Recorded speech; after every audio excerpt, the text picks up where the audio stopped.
Hello friends, আমি চলে এসেছি আমি কার্তিক আমার নতুন ইউটিউব চ্যানেল টু সাইড কিচেনে। আজকে আবার একটা নতুন রেসিপি নিয়ে আজকে রেসিপি হচ্ছে লাস্ট অমলেট বানিয়ে দেখাবো। তো লাস্ট অমলেট বানানোর জন্য কী কী উপকরণ লাগে আসুন দেখাই। তার আগে একটা কথা বলে দিই, আমার চ্যানেলে যেসব ভিডিও ছাড়া আছে আপনাদের যদি ভালো লেগে থাকে অবশ্যই লাইক কমেন্ট শেয়ার করবেন ও বেশি বেশি করে শেয়ার করবেন। আপনি যদি আমার চ্যানেলে নতুন হয়ে থাকেন তাহলে প্লিজ সাবস্ক্রাইব করে দেবেন ও নিচে বেল নোটিফিকেশানটা অলে করে দেবেন, যাতে আমার ভিডিও আপনাদের কাছে আগে পৌঁছে যায়। তাহলে চলুন লাস্ট অমলেট বানানোর জন্য কি কি উপকরণ লাগে আসুন দেখাই।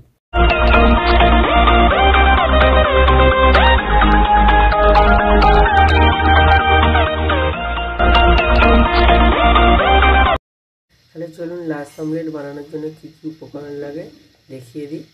এখানে আমি নিয়েছি 3টে ডিম, এখানে লিকুইড দুধ নিয়েছি 1 কাপ, এখানে পরিমাণ মতো চিনি নিয়েছি, পরিমাণ মতো নুন নিয়েছি, আর এখানে আমি নিয়েছি 3টে চেরি ফল।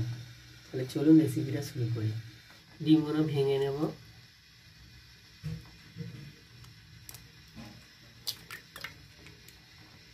ডিমগুলো ভেঙে নিয়েছি 3টে ডিম। এবার এর মধ্যে নুন দিয়ে দেবো, নুন দিয়ে দিয়েছি, এবার চিনিটা দিয়ে দেবো। ভালো করে ডিমটা ফাটিয়ে নেবো যাতে চিনিটা গুলে যায়। ডিমটা ভালো করে গুলে নিয়েছি, চিনিটা গুলে গেছে। এবার এর মধ্যে দুধটা দিয়ে দেবো, দুধটা দিয়ে দিয়েছি, দিয়ে ভালো করে গুলে নেবো। এই বাটিটাই করবো বলে এতে একটু তেল মাখিয়ে নেবো, তেল দিয়ে দেবো। গ্যাসটা জেলে কড়াটা বসিয়ে দিয়েছি, কড়ায় জল দিয়ে দেবো,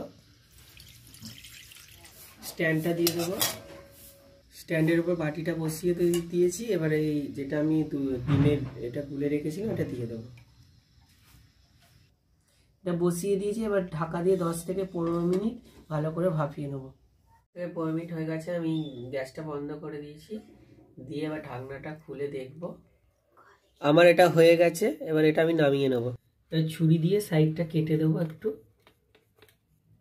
এই প্লেটের মধ্যে উল্টে ঢেলে নেবো। দেখুন আমার লাস্ট অমলেট রেডি হয়ে গেছে। এই রেসিপিটা যদি আপনাদের ভালো লেগে থাকে অবশ্যই লাইক কমেন্ট শেয়ার করবেন ও বেশি বেশি করে শেয়ার করবেন, আর প্লিজ সাবস্ক্রাইব করে দেবেন, আমাদের পাশে থাকবেন। তাহলে একটু আপনাদের একটু এটা কেটে দেখাই কতটা সফট হয়েছে। এই দেখুন কতটা সফট হয়েছে। চলুন দেখা হচ্ছে নেক্সট ভিডিওতে।